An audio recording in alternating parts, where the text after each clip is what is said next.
Well, hi, everyone. Good morning and good afternoon. This is Scott King over at Imperium. I'm joined with my favorite colleague, JT Keating, and we're going to go through this year's mobile security reports.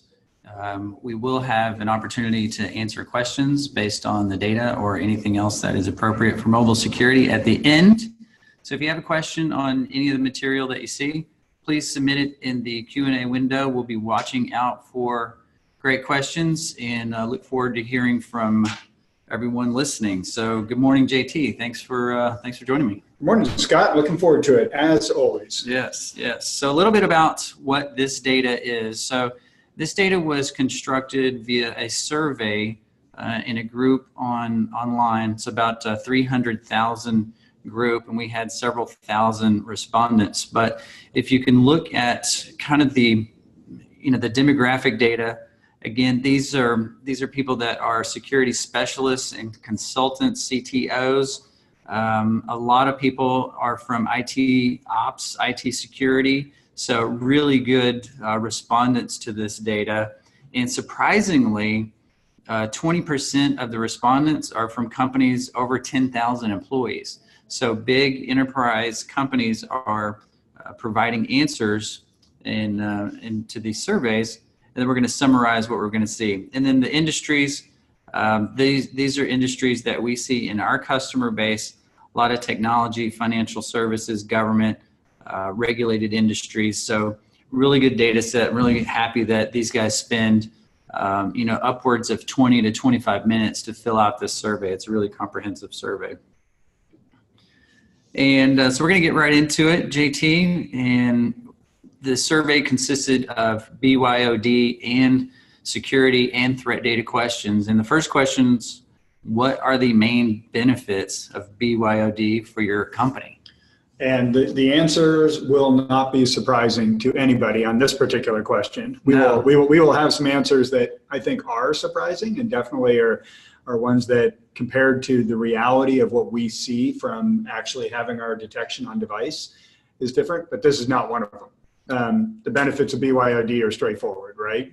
Employee productivity and satisfaction is a huge part of it.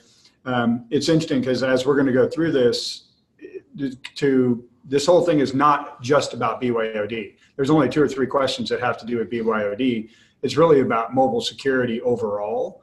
And I think one of the things interesting on here is the 49% reduced cost. What we very consistently have seen is that BYOD initiatives, the reduced cost has never really borne out compared to having corporate-owned devices. There are other reasons to do it, including personal privacy and some other things to dive into. But overall, no surprises here. Yeah, you got to keep people productive, right? Because they keep these devices with them all the time. And so if you do have BYOD and you have trouble getting people to adopt that, what do you believe is the #1 inhibitor to BYOD? I think this is one of those questions that we're going to have to, because we do the survey every year, right? I think it's going to be one of those questions we're going to have to work on the wording a little bit, because some people, I think, were answering it in terms of why employees would not want to adopt BYOD, and then other people, I think, were answering about why the corporation would not want to incorporate BYOD. As you can see, with information security concerns being the primary here, most of the people were answering it as the company. And they were saying, my company's not into BYOD initiatives because we're worried about information security, right? When you look down a little bit further, the employee privacy concern, I think that if we were to ask this and say, what do you think are the inhibitors to employees wanting you to do things with their device?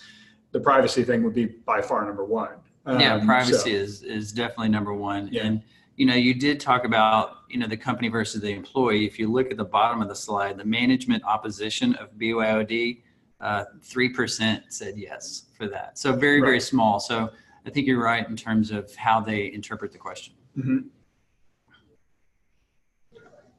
All right, so if we didn't have any inhibitors, how would BYOD adoption change if IT couldn't view or alter our personal data, right? So that goes back to your privacy question, which is, we hear that a lot. Privacy is #1. Right.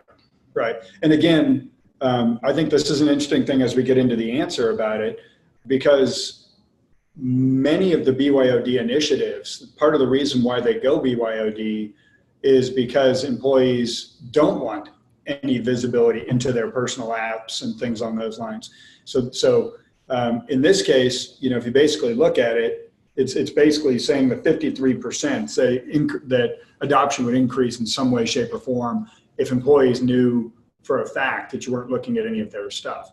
Again, I think this is probably a mobile security question, because that has been one of the biggest issues, is whether it's corporate or BYOD, people are like, well, wait a minute, how do I know you're not looking at my photos? How do I know you're not looking at what apps I've got on there?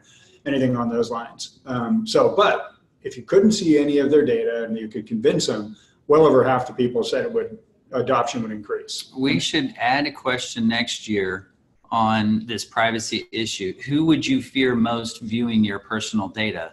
A cyber attacker or your boss or HR department? That'd be a great question. Because I guarantee what's your theory? I guarantee you more people would fear HR and your boss than a cyber attack. I totally agree, because the cyber attack is like, am I going to get hit by lightning?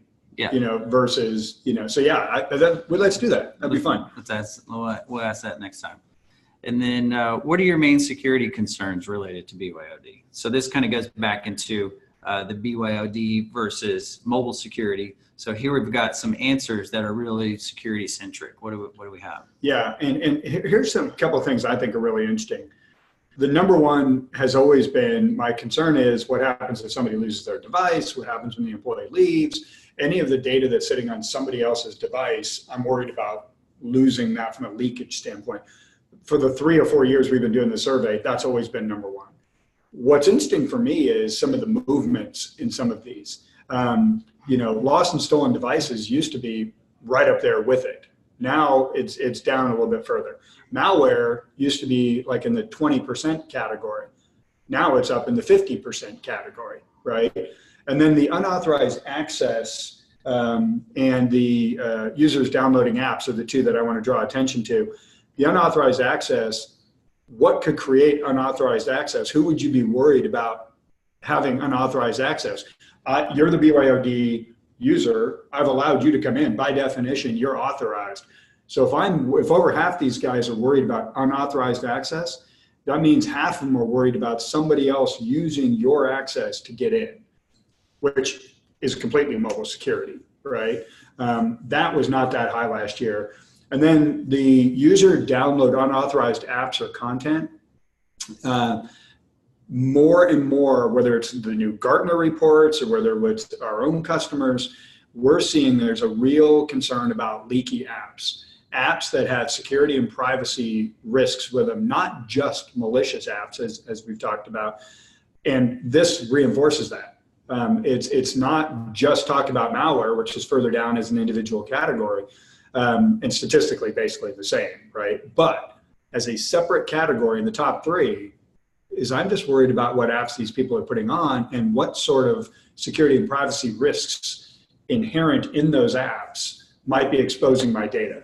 And I think that's interesting personally. Yeah, because no one reads the terms and conditions for all those apps, right? Well, and a lot of the developers, as we know, when they put those apps together, it's like Legos. Yeah. They pull a library from here, they pull something from there. And so as a result, even the developers don't know what's in there. Yeah, that's exactly right. So, just in the past couple of days, Google pulled dozens of apps, because they were spying on users. And then the VPN apps that people have been using were all made by Chinese developers. You mean the free? Yeah, VPN free VPN apps? made by Chinese developer. I hear free happens all the time. Yeah, you look at the IP address where that thing connects to. So now we've talked a little bit about those high-level threats and risks. So we're going to go down and see what people think about the actual threats and attacks that they see amongst their user base. And these are always my favorite because I really want to know how they get this data. How has the volume of mobile device threats targeting your users changed in the past year? So since we've done this from 2017, how has it changed? And as we get into this, you're going to see a repeated theme when we start talking about this. This is one of the most fascinating places where we see the difference between reality and perception. This is a survey, so it's perception, right? The reality that we have from tens of millions of devices around the world, we see the reality of the situation. We see what's actually happening. This is perception, right? And so we're going to see a consistent theme as we go through some of the specific attack types here in a little bit. But here's the things that are pretty interesting. I mean, first of all, 51% said, yeah, there's been an increase. There's no doubts there's been an increase in mobile threats. The interesting thing is that there's about 36% of the folks that are saying, nah, I haven't seen much of a change, right? As we get into the individual threats, though, you're going to see that this is pretty interesting from a reality standpoint, because there's a whole lot of I don't knows that we're about to start going through. And so there's a lot of these guys are answering this question without real visibility on their endpoints. And that's where, when we come back with the global threat data, we can juxtapose the two against each other. Yeah, our customers would say rising mobile threats increases significantly right after they turn on mobile threat defense. And the funny part is that means actually the threats were there the day before. Yeah. So, yeah. Have mobile devices been involved in security breaches in your organization? So again, are these things really harming us? We're bringing our own devices to work, and now we want to know if they're really doing harm. Right. Well, own devices and corporate devices, right? This is now mobile security overall. The most noteworthy part of this entire thing is 42% of the people said, I don't have a clue. I don't have a clue. Very first thing, to your point, Scott, the very first thing we do with our customers is turn on the lights, right? Because they don't have any visibility into the threats that are occurring. So at first blush, you would look at this and go, wow, 15% of these guys say that they know that there's been a mobile related breach in the last year. And by itself, that's non-trivial. But if you actually say, okay, let's just take the 42% out for a minute, because these guys have no clue, that 15% is really roughly 25%. So of the people that actually have visibility and know, a quarter of the people said that they experienced a mobile related breach. So I think that's the most important part, other than the fact that, like we said, 42% of people have no visibility. They are answering these questions blind to a certain extent. Right. Yeah, good point. And then, so if you have a breach, what actual negative impact did these have on your company in the past 12 months? So this is always interesting. I mean, we're talking about this subjective data, but yet they feel the impact, right? Because they either, one, have to have a conversation about it, manage all these devices, but yet they don't really know the harm, right? So let's talk about some of the negative impacts that companies in IT realize. Yeah, I think this is interesting. We started off with on the first slide and we said, okay, what are the benefits of BYOD? And that was pretty much a BFO slide, blinding flash of the obvious. This one's a little bit different, because you would think that the answer to the question of what is the impact of a breach would be the same whether it was mobile or a server or laptop or whatever. But I think these are a little bit different, because you see, like, for instance, data loss or leakage, that's way down. Now, maybe that's because they detected it and stopped it, and so it wasn't able to exfiltrate anything, but you'd expect that to be a little bit higher. But in general, it's basically the cleanup, the manpower, what do we need to do to actually get this thing all set up. I also think it's interesting that, and again, something we might want to work on in the questioning, what's the difference between unauthorized access and data loss? To me, they kind of go hand in hand. So what jumps out of you on this? Anything newsworthy? Really I like your comment about the data loss. It's the number one concern, but it's the least, a headache, right? And then, malware. right? Everyone has been trained by malware, and they're trying to figure out the malware conversation for mobile, which is why they talk to us about apps, right? And it may not necessarily be the place that you need to be looking. Well, and it also might be that they're lumping anything, any cleanup related activity on device and just putting it in the malware bucket. So it could be a device compromise, it could be a malicious profile, but they're just saying, yeah, we got to clean it up, and that was the answer that kind of fit in there. Yeah. Then the other thing is additional IT resources to manage mobile security. Managing mobile security is not an hour-intensive job, right? Somebody can just pick that up and manage that, right? Because especially if you've got a big shop and you've got guys, that are experienced with managing and doing DevOps and whatnot, managing an MDM and mobile security is not a big deal. No, it really isn't. It really isn't. Okay, so now we're still on the pain points. What is your biggest pain point when it comes to mobile security? And this one, how do you think they answered? This one, I already know the answer because I got ready for the webinar, and because we also did the report. But this one, there's a whole bunch of different things that jump out at me on this, and I'll be interested in your take. I mean, obviously, we need protection, right? That has moved up. One of the biggest changes that we've seen, and it's not directly shown in this survey because it wasn't one of the things asked in the survey, but 2018 was a tipping point, according to all of our experience, Gartner, everybody else. 2018 was the first year where mobile security was being driven by the security teams instead of the mobility teams, right? So the fact that we're now pivoting into protection as the number one thing that needs to occur, I think is really interesting. I actually go directly across from the protection on our little dial here and go down to visibility next, even though it's a smaller number, because in my mind, what that is saying is 60% of my requirements is I need to be able to know what's out there and be able to stop it, right? And that we made the whole point about, that a lot of these folks don't even have any visibility whatsoever into their environment. And I think that those two parts kind of go part and parcel. And then the 27% is something that Zimperium has known forever. Zimperium was built from the very beginning to protect enterprises. And so we've known from the very beginning, you needed to meet the enterprise exactly where it is. If you want to use any, Azure, Google Cloud, Oracle Cloud, okay. You want to go on-prem, okay. You want to do multi-EMM, okay. It doesn't matter what SIM products you are, okay, right? So we knew in order to have an effective enterprise mobile security product, you needed to have all those integrations. So I'm actually not surprised that is an element, because it's how do you fit into my workflow and how do you make my life easier? So, yeah. And then the 13% is really interesting. It's like you have no mobile security requirements.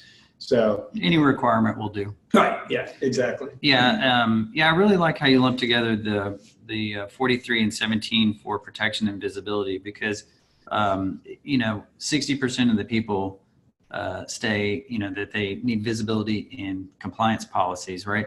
But a compliance policy that doesn't, detect a threat or have visibility into the threats is not a good policy, right? Right. So I really like how you did that. All right. How many of your mobile devices were hacked or had data leaks? The survey is big on data leakage. And I think that's important to know, because we, in terms of hacked devices, more than a third, they don't even know, right? Right. Or they can't disclose, which means that they have no idea. Yeah. And again, next year we should break those apart. Yeah. Right. To say, can't tell you, don't know. Right. But and then, the thing I think is interesting is, to your point again, is, 37% of these people said, none of my devices were hacked. We know that's false. We know that 100% of our enterprises have some form of an attack. 100% of the companies within Zimperium, you got the Hamburglar in there. But then I look at this and say 25% of these folks have said that some portion of their phones have been attacked. When we get into it, it's mostly saying, most of them are saying that it's probably a network attack. They've been on some kind of a bad Wi-Fi, they've been on some kind of a risky Wi-Fi, et cetera. And then others will, go into device compromise, et cetera. Yeah, hacked is a pretty loose term too. Because if my iTunes account gets hacked, right, because I had a Yahoo address, right, and they break into my phone and steal my photos through iCloud, that seems like a hack device, but it was, not really. Yeah. So I think it's kind of a loose term, but yeah, 37 and 38, we don't know, or none. Mm-hmm. That's based on our data. That is completely false. Exactly. Which I think gets directly back to the visibility component. Yeah. Right. Yeah. We can't see, like you said, turn the lights on. Right. Have any of your BYO or corporate owned devices, have they downloaded malware in the past? Right. Right. And that could be only malware that you know about. Right. Mm-hmm. Yeah. Which again, to your point, I'm going to go back to my math. Point number one, 43% of people have no clue. Right. Point number two, 27% said yes. But if I go back to my math of taking out the folks that have no visibility, that 27% is closer to 47%. Mm-hmm. Which means half of the organizations. Yeah, you're 50-50 at that point, pretty much. Yeah, half the organizations that have visibility say that they have it, that there's been malware put on their employee devices. And that's actually pretty consistent with what we've seen. So from the standpoint of this one is I think pretty accurate. Again, once you especially allocate it to only those folks that have visibility. Exactly. Yeah, visibility is definitely a theme that we've tripped on here, right. And you can't control what you can't see. So, but even to your point, yes, visibility is a key point number one.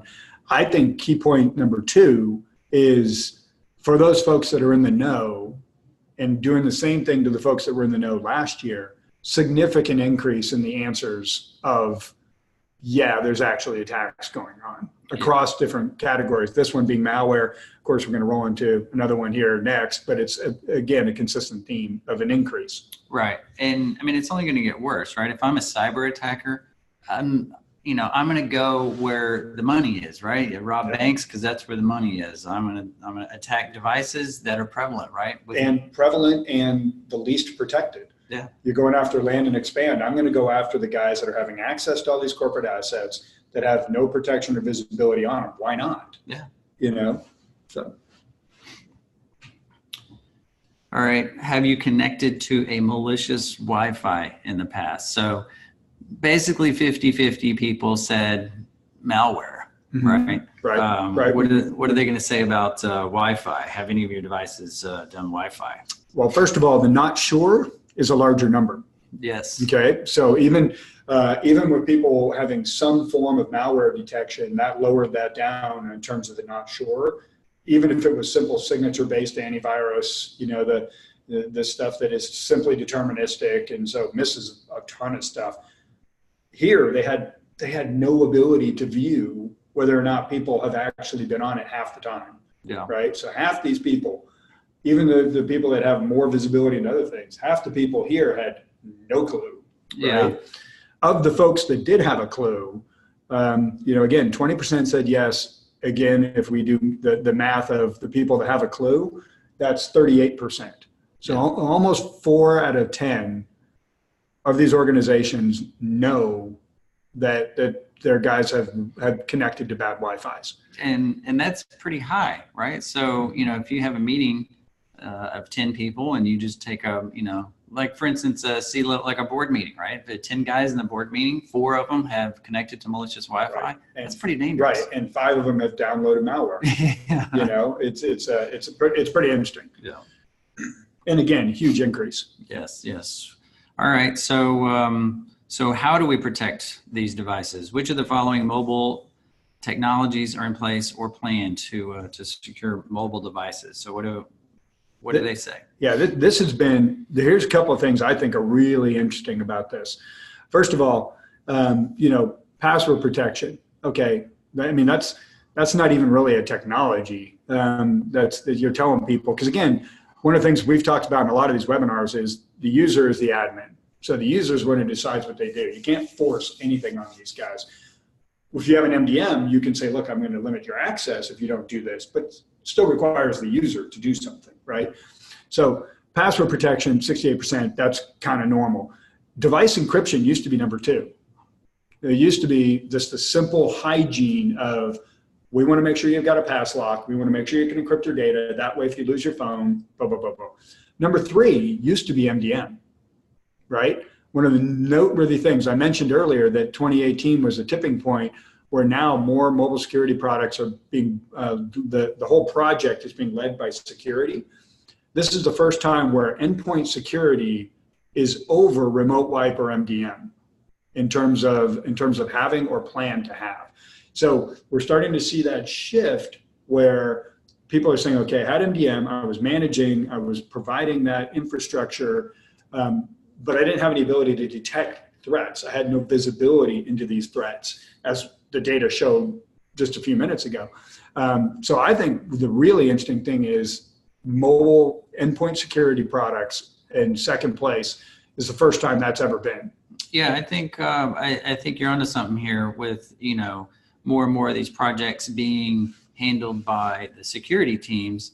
They view endpoint security. They probably got a huge, document on endpoint security policies. And then they're like, wait a minute, these mobile devices are just endpoints. Yes. Right. So you see that shift. So that's an interesting point. And, before we just go right past that, because it's a great point, Scott, almost all of our customers now, the ones that are embracing this and going really quickly, it is exactly that attitude. An endpoint is an endpoint is an endpoint. And, especially if you have compliance mandates, what is the difference if you have patient data sitting on a tablet or if you have patient data sitting on a laptop? It's still patient data, and you still need to protect it in order to be compliant. So I think it's a really good point. And the endpoint security guys are the guys getting involved in more and more of this. Well, the main difference is one has threat detection. Yes, today. Exactly. All right. So if we're going to secure these things, in your opinion, JT, and others, 1,000 others that filled out this survey, what key capabilities are required for mobile threat management solutions? So, okay, it's an endpoint. We need to secure them just like all the other endpoints. What are some requirements? This appears to be the same. No, it's the same solution. Sorry, I was kind of drawing a blank here for a second. It's the same look and feel. Yeah. Well, and what's interesting is that the numbers and everything are, relatively the same. These are the things we need to do. I mean, the reality is you need to have some form of the usual. What do you have on a traditional endpoint, right? What you have on a traditional endpoint is you have to have a password. Patch management does not exist in mobile, which is part of the reason it's not on here, right? And then, but for mobile, going down that train of thought, you need the ability to detect threats. You need to be able to encrypt. You need to have passwords. You need to be able to protect the network, right? But now you're taking that little computer and you're putting it in a user's hand and you're letting it go outside of the corporate network. And once it goes outside the corporate network, then you need to be able to do things like remote wipe, et cetera, et cetera. So a lot of these things here, I think are pretty obvious and straightforward. You need to have passwords. You need to be able to have these things. You need to remote wipe if they go away. You need to enforce configurations. And the vulnerability exploit, I think, is really interesting because you don't know, there's two parts of the vulnerabilities. There's the hole itself, and then there's the exploit that comes through it, right? And the only way you can really have an effective vulnerability defense in mobile is it has to be something that can truly detect 0 days, because people are so slow at updating their mobile devices. Those holes stay out there for quite some time. You need to be able to protect against it. which is, I mean, obviously one of our claims to fame. You know, our engine has detected every exploit that has been out and become public since 2014 on device without an update. We're the only ones who can claim that. So I think that's pretty important. Yeah, it's a pretty big fear, and it's valid because, you know, our data shows that 23% of the devices are 2 versions of iOS behind in terms of updating. They're not even, one version is bad enough, right? But we give them a longer time period to say, hey, you're really vulnerable. But, you know, 1 out of 4 is 2 versions behind. So that's a big deal. And that's on iOS. That's on iOS, right? Android's much greater. Much greater. Yeah, it's 2 or 3 times. Okay, let's talk about what some of these guys said about their budgets and their posture of mobile security. How confident are you in your organization's mobile security posture?